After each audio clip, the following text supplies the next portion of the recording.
সেদিন একটা ছোট্ট গেট টুগেদারের প্ল্যান করা হয়েছিল, সেই নিয়েই আজ এই আয়োজন। দেখো, আমি কিন্তু আগে থেকেই সব কেটে কেটে নিয়েছি। আর এই যে মাটনের মধ্যে আমি দই, হলুদ আর তেল দিয়ে মাখিয়ে রেখেছি। মা এদিকে আরও মশলা জিনিসপত্র নিচ্ছিল, আর এদিকে হচ্ছিল মাছ ভাজা। তো আমি মাছ আর মাটন হচ্ছিল রান্না। তো মা এদিকে মাছ ভাজা বসিয়ে দিয়েছে, আর আমি এদিকে মাটনের যে আলু ভাজবো তার জন্য তেল গরম করে নিচ্ছিলাম।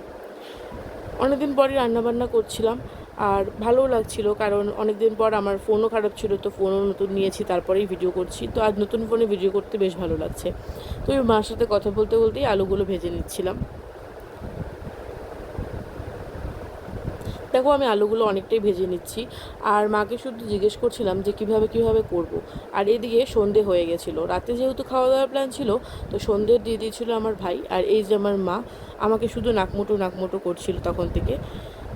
আমাকে শুধু যখন তখন রোস্ট করে দেয়। আর তোমরা বলো তো, এভাবে রোস্ট করলে কি ভালো লাগে? সবসময় আমাকে আমার মা রোস্ট করে দেয়। যাই হোক, এটাই হয়তো মায়েদের ভালোবাসা। তারপর সন্ধ্যা হয়ে গেছিলো, তাই আমি চাও বানিয়ে নিয়েছিলাম। তো চায়ের সাথে ডালপুরি ছিল, তো ডালপুরি খাওয়া দাওয়া করছিলাম, আর করতে করতে রান্না করছিলাম। এদিকে দেখো, মা কিন্তু মাছের মশলাও কষিয়ে নিচ্ছে। আর সাইডে ওই যে দেখতে পাচ্ছ, পটলগুলো চিড়ে রাখা রয়েছে, দই পটল হবে ওই পটলগুলো দিয়ে। এই তো মাছের মশলাগুলো মা ভালো মতো কষিয়ে নিচ্ছিল।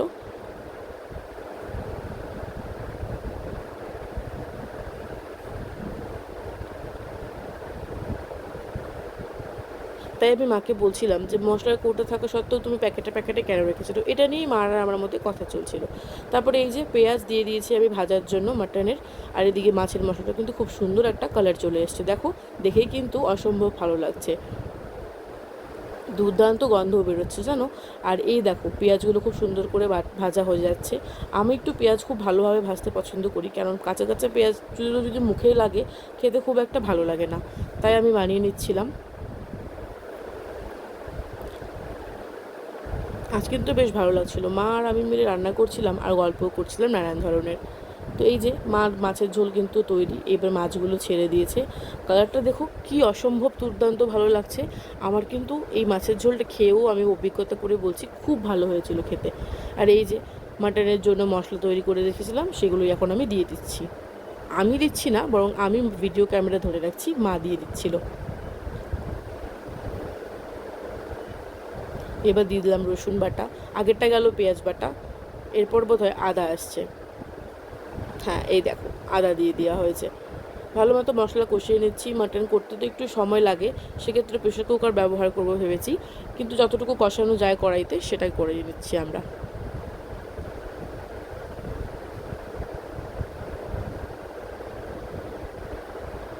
এই যে অনেকটাই কিন্তু কষানো হয়ে যাচ্ছে, ভালো মতো মশলাগুলো মিশিয়ে নিলাম। আর এদিকে মাছের ঝোলের মধ্যে গরম মশলা চলে গেল।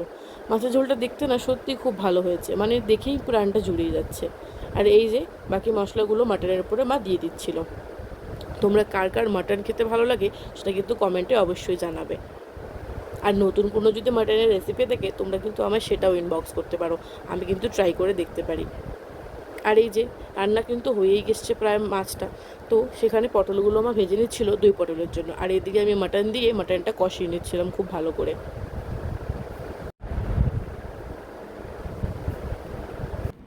তো চলো, এই যে ভাত বসিয়ে দিয়েছি, আর মোটামুটি রান্নাবান্না সবই হয়ে গেছে। আর এই যে প্রেসার কুকার, যেটাতে মাটন হচ্ছে। তো ভিডিওটা এখানে শেষ।